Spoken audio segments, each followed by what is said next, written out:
июнда президент Садыр Жапаров расмий иш сапары менен Түркиянын Анкара шаарына жөнөп кетти.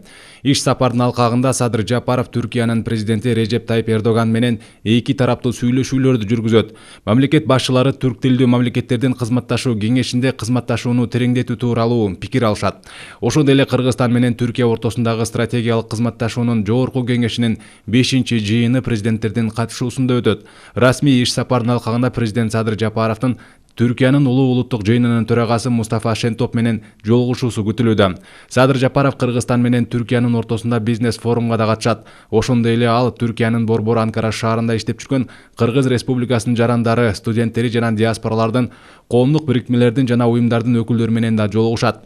Кыргызстандын делегациясында биринчи айым Айгүл Жапарова, тышкы иштер министри Руслан Казакбаев, президенттин аппаратынын жетекчиси Сүйүнбек Касманбетов, министрлер кабинетинин төрагасынын орун басары, экономика жана каржы министри Акылбек Жапаров, президенттик аппараттын тышкы саясат бөлүм жетекчиси Дастан Дүйшекеев, Кыргызстандын Түркиядагы элчиси Кубанычбек Өмүралиев, инвестиция министри Алмамбек Шыкмаматов, саламат сактоо жана социалдык өнүктүрүү министри Алымкадыр Бейшеналиев, маданият, маалымат, спорт жана жаштар саясаты министри Кайрат Иманалиев, интеллектуалдык менчик жана инновациялар мамлекеттик кызматынын төрайымы Динара Молдошова, коргоо министринин орун басары Алмазбек Карасартов, айыл суу чарба жана аймактарды өнүктүрүү министринин орун басары Азамат Мукашев бар.